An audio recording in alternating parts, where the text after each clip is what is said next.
Porque a palavra de Deus é viva e eficaz, e mais penetrante do que espada alguma de dois gumes, e penetra até a divisão da alma e do espírito, e das juntas e medulas, e é apta para discernir os pensamentos e intenções do coração.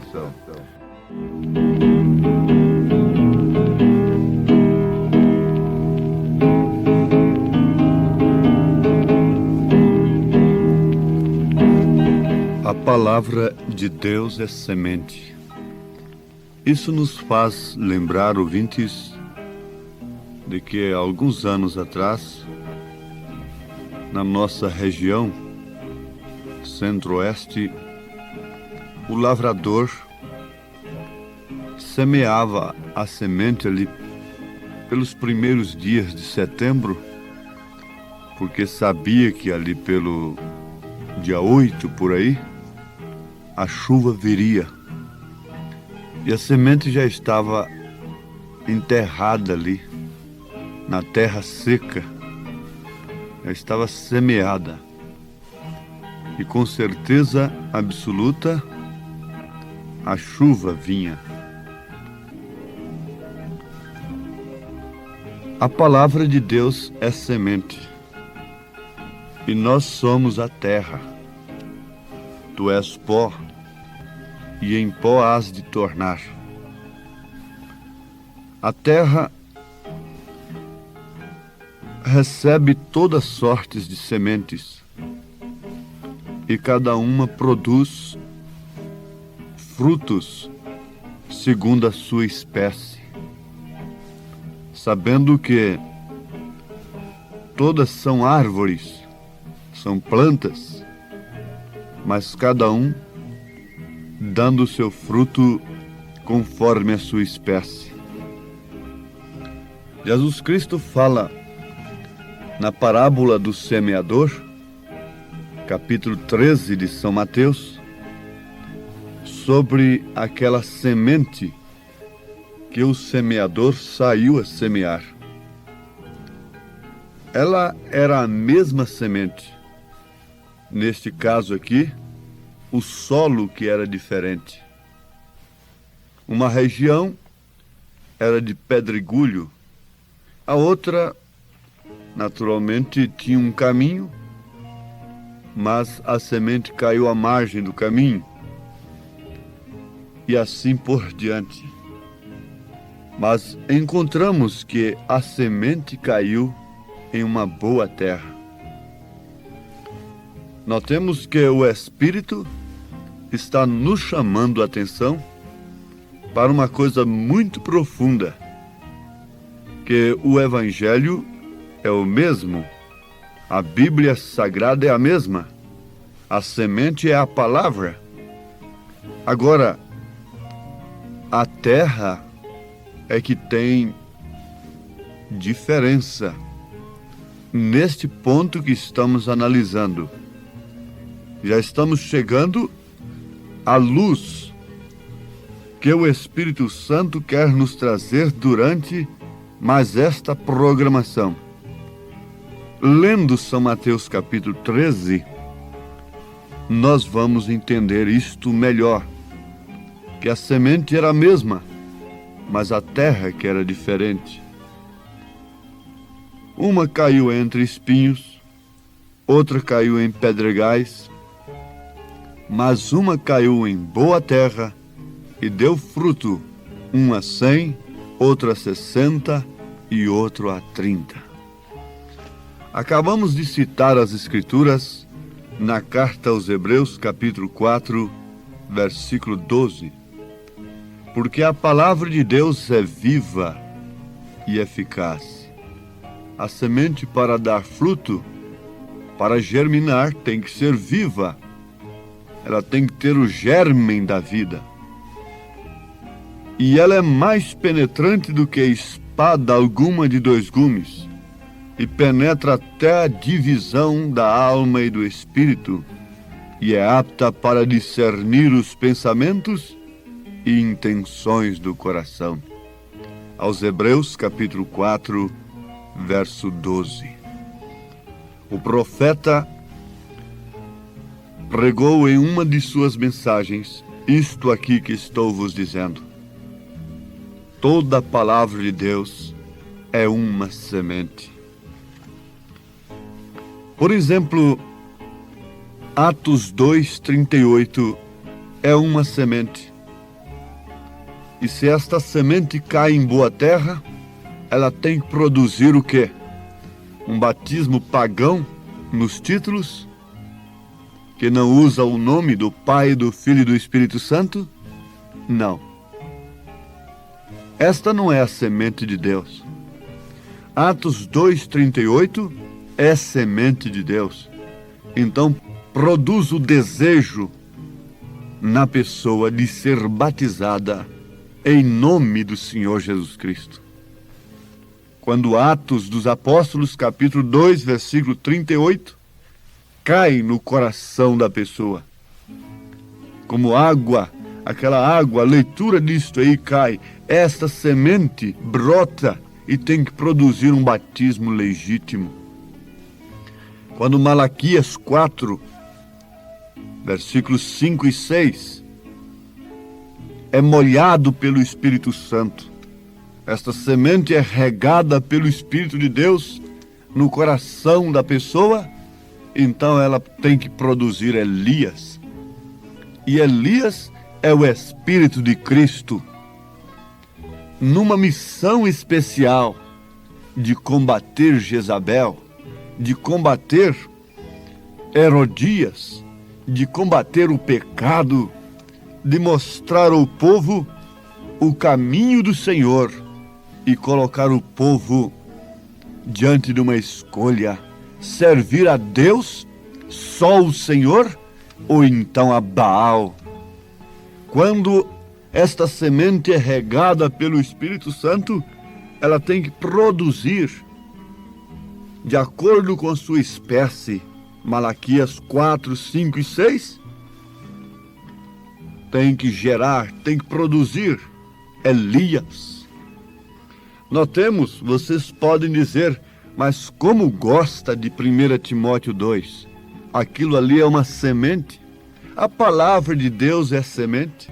Vai caindo, caindo, caindo. Agora a senhorita, vá na sua Bíblia, quem sabe de cor, de capa bonita, de luxo, ou mesmo a Bíblia simples, de encardenação simples. Vai ali e abre a sua Bíblia em 1 Timóteo capítulo 2 e começa a ler do versículo 9 ao versículo 15 e deixa o Espírito Santo molhar esta semente e veja que tipo de mulher vai produzir.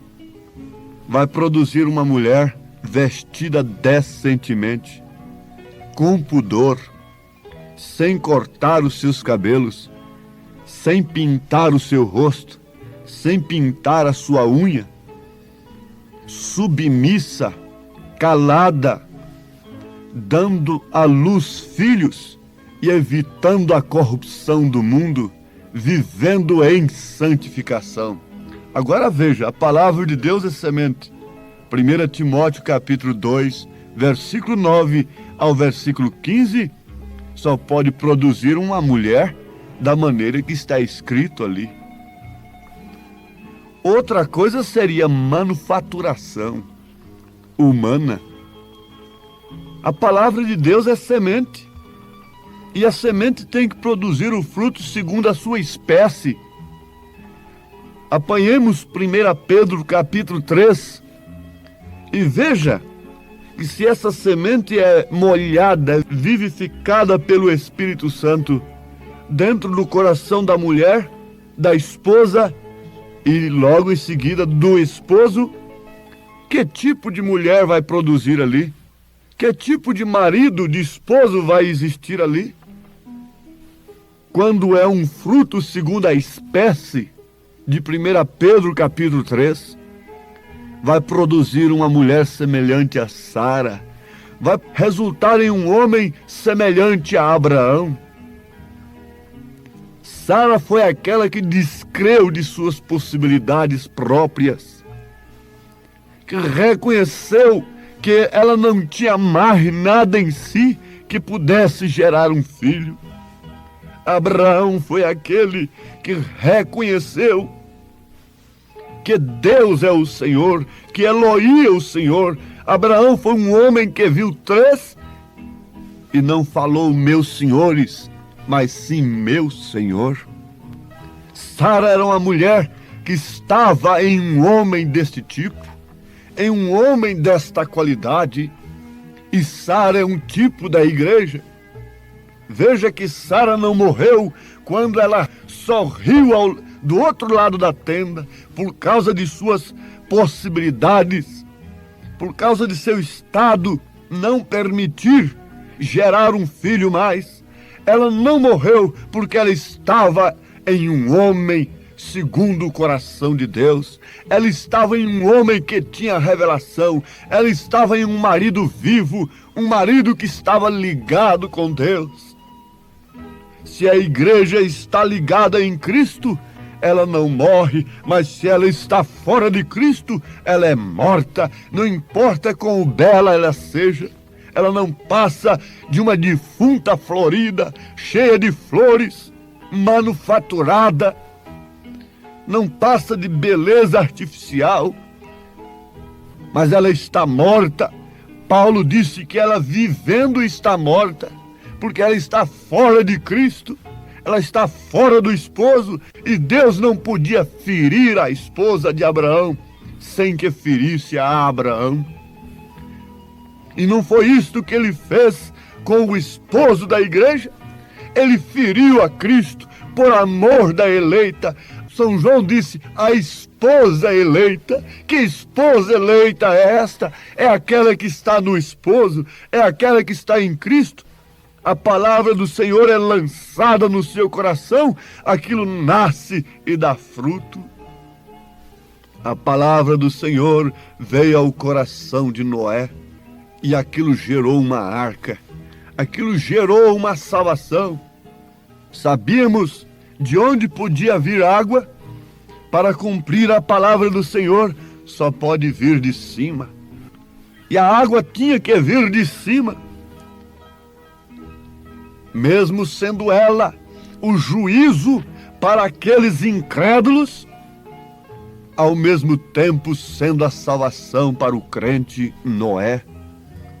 As mesmas águas que estavam sufocando os diluvianos, afogando-os, soterrando-os. Eu tenho ouvido dizer, tenho até lido sobre isto, que o petróleo que nós queimamos hoje é um fruto daquilo, é um resultado daquilo.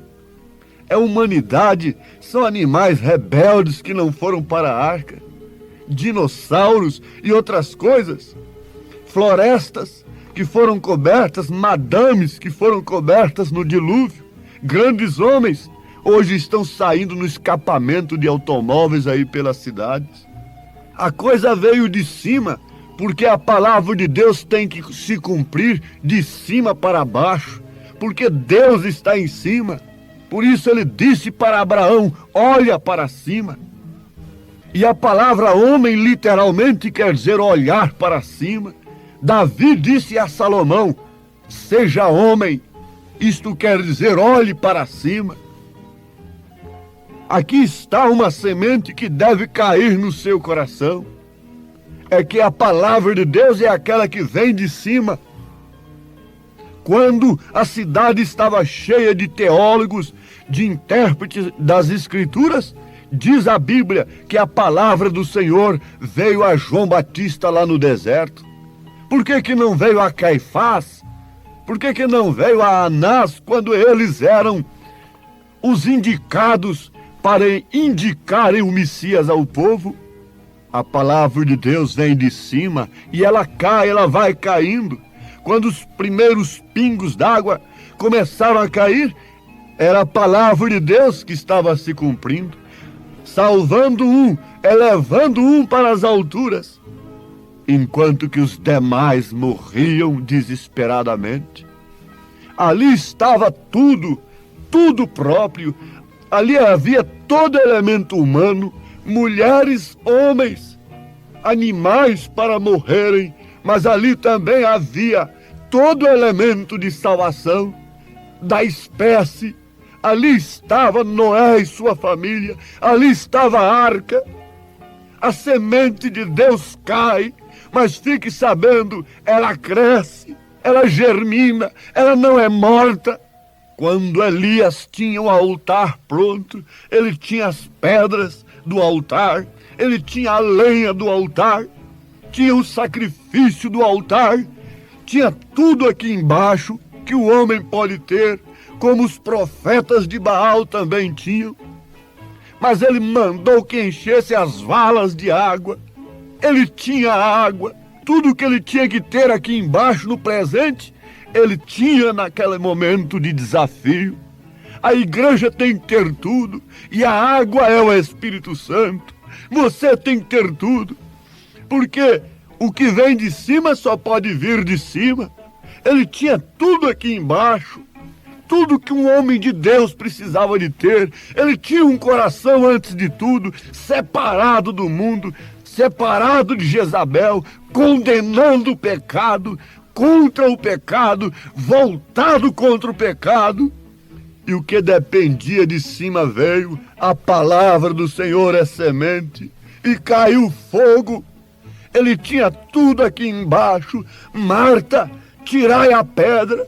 E a Marta teve que tirar a pedra, fazer o que ela tinha que fazer aqui embaixo, porque logo surgiria uma voz, aquela voz que chamará os nossos irmãos que estão dormindo além da cortina do tempo, que estão no Senhor. Lázaro, sai para fora. Aquilo tem que vir de cima. Aquilo é o Pai que está no Filho. É a palavra do Senhor que não passará sem que tudo aconteça. Tudo passa, o céu, a terra, tudo passa, mas a palavra do Senhor não passa. Você tem que ser a palavra. A noiva chega a ser a palavra, diz o profeta, porque é a única coisa que não passa, e ela é como espada de dois gumes, num lar incrédulo, num ambiente incrédulo, numa avenida que virou passarela de exibição de sexo, dentro do coletivo. Onde vai um filho de Deus, ali vai um protestante. Sim, ali vai um protestante protestando contra esse mundo de pecado, de imundícia. Ali vai a palavra do Senhor. A palavra de Deus é semente. Ela tem caído no seu coração. É certo, se cai a palavra do Senhor para a cura divina, ela tem vida, ela produz cura divina. Mas você gostaria de ficar somente com isto? Você gostaria somente disto? Quem deu crédito à nossa pregação? Isaías pergunta no capítulo 53, e a quem se manifestou o braço do Senhor? O que foi a pregação de Isaías? Foi somente que pelas suas pisaduras fomos sarados? Não.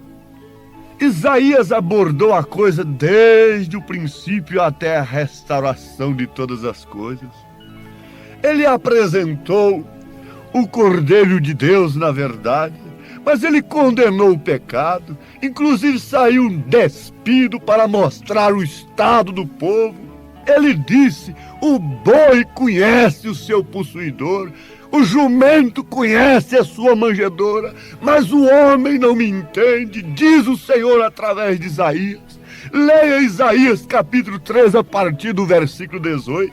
Como você vê ali, meus irmãos, vejam Isaías 3, como o profeta viu essas mulheres carregando esse silício sobre elas, com as suas bolsas carregadas de maquilagem e seus tamancos cascavelando nas ruas, nas avenidas, nos corredores das repartições.